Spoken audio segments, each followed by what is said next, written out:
One summer moment can change a child's life. Through Toys for Tots Give and Go initiative, your support provides books, games, toys, and outdoor adventures that spark curiosity, creativity, and a love of nature. Whether it's fishing, learning a new sport, reading under a tree, or playing with friends, these moments build confidence and lifelong memories. For too many children, those moments never come. You can help change that this summer. Visit toysfortots.org. Toys for Tots, delivering hope beyond the holidays. Listen, all you New Yorkers.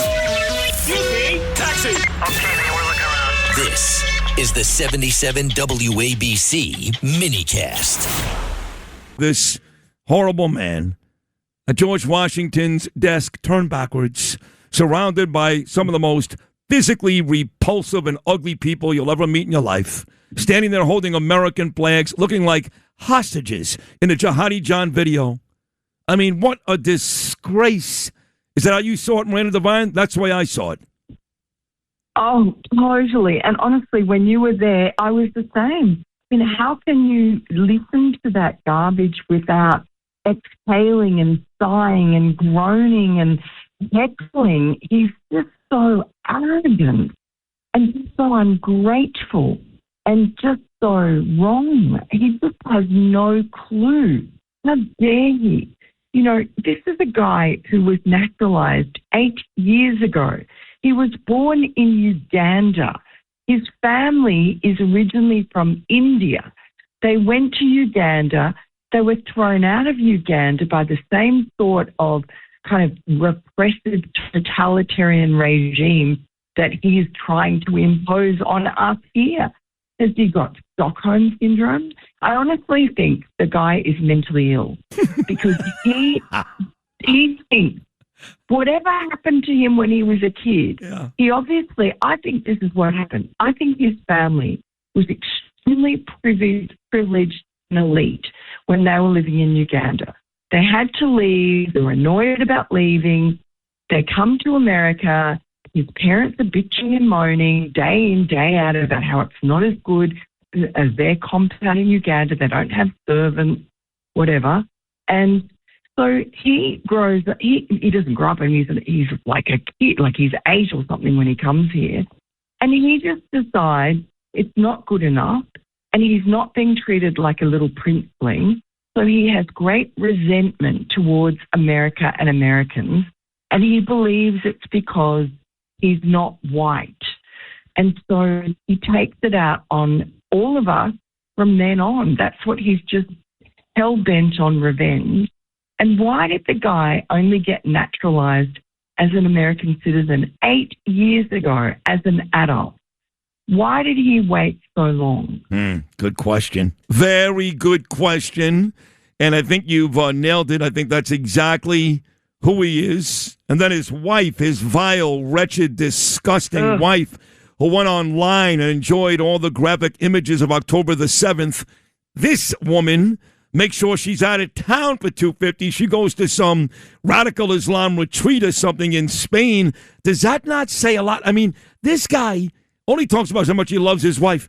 She is so repulsive and disgusting. Why don't the local media, Marsha Kramer, who happen to like CBS, Morgan McKay, Channel 5, Honan, Katie Honan. I know you're not going to attack the people who work in your business, but I will. Why does it the local media ask this guy about his wife more often? He loves her. She's the love of his life. She's not even here for 250. What's that excuse? Well, he probably doesn't want to be here either. The last thing they want to do is celebrate America. Of course. The last thing they want. They think America is horrible. They hate America. The only reason he wants to be mayor in the first place is to destroy this place. And, you know, somebody said to me the other day that I wrote a column saying that Obama is sort of the disastrous. He's the last man standing, the sort of leader of the Democrat Party.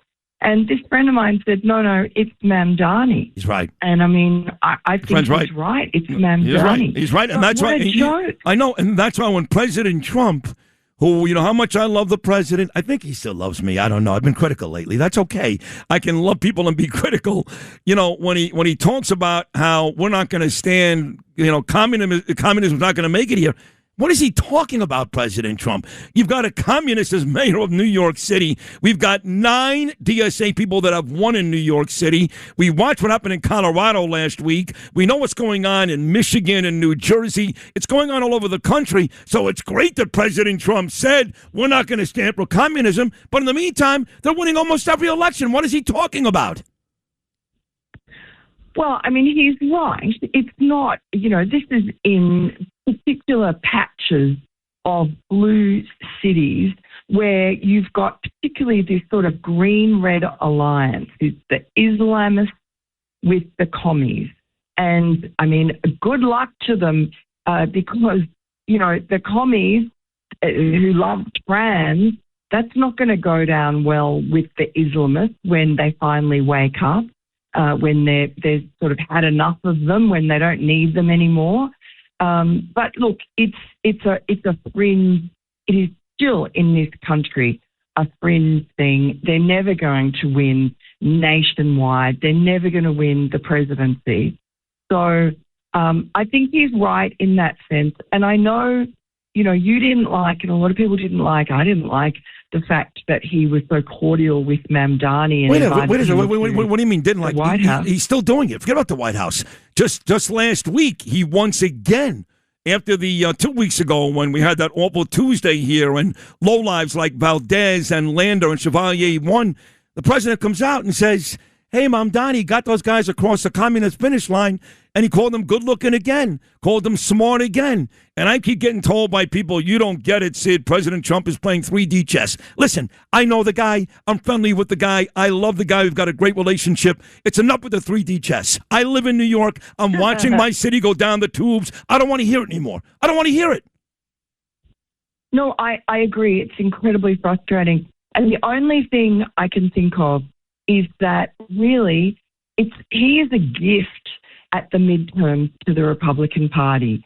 That's what I hope, and that's what I suspect, because you can pin the Democrats on Mamdani, and they are so far, it's not just Medicare for all, which is bad, nothing stupid, but a lot of people will go for it. But to say that we want to close Rikers Island, that we want to abolish prisons, I mean, nobody wants that. Nobody in America in their right mind wants that. Maybe you've got 8% of these completely crazy, radical, brainwashed people think that's a good idea. But the rest of America knows they have a bit of common sense still, and they're not going to go for that. I hope so. I think that's the calculation. I hope so. Just sling Mamdani round the neck of the Democrat Party and see where it gets them in the midterms. I hope he's right. We need those midterms. We know it. We know what the second half of President Trump's last presidency will look like. It'll be a complete disaster for the president. Just like last time. Yeah, exactly. Yep. So while I just criticize the president just a little bit, here's where I'll again heap a bunch of praise on him. Look at the contrast between Mamdani's speech this weekend and President Trump's. Night and day. Absolutely. And also the circumstances in which President Trump gave that speech, right into the wee hours because of the lightning and the bad weather, etc. He just persevered, that shows a real trooper. And same with all those wonderful people, those wonderful patriots who waded up, drenched with rain and just listened to the president. And it was wonderful words. And I think that, we're in good hands and the country is healthy. I mean, people celebrated the 4th of July, real Americans. So I think you can just say, forget about Mamdani, forget about the Democrats who cheat their way into power. Eventually we have to have faith in the fact that the good Americans, the majority of Americans, will prevail. Yeah, they will. But guess what? They're in Florida. and they're in South Carolina. I still live here. Yeah, that's true. Yeah, I don't want. I still live here. Yeah, you too. Yeah. And I work here, and my kids are here, and my beautiful wife is here, and I don't want to leave. And I'm sorry, but I can't celebrate totally with America when Mamdani is my mayor. He's my mayor. When Brad Lander is in my city, when Chevalier is in my city, when Valdez and Michael Lasher and AOC is in my state, and Chuck Schumer. The list goes on and on. I'm sorry. I'm a New Yorker, and we are inundated with communists and traitors and treasonous Americans, the worst people in the world. Illegal migrants. Right. And illegal migrants who they bring in so that they can vote for Mamdani. Right. And people like him. But Miranda, they don't even need illegal migrants, okay? Because every stupid young white blonde girl whose wealthy parents put them up in apartments in Williamsburg and the Upper East Side, they don't need illegal migrants from Mamdani to win. We have enough stupid New Yorkers that hate this city and this state so much, they can't wait to vote for a buffoon like that. Yeah, I know, that's true. And they're not even young ones. You know, the 65 plus. You see all the old-timers doing the No Kings protest. I bet they voted for Mamdani. They would have loved it because they just, anything to get at Trump. And they're just full of hatred. There's no, but look, Bruce Blakeman is the answer. You know, we can't just sit on our laurels and let Mamdani and his cohort, his cronies, destroy the place. Bruce Blakeman is the only way to crimp the guy's style. If he wins, he will be able to rein in Mamdani.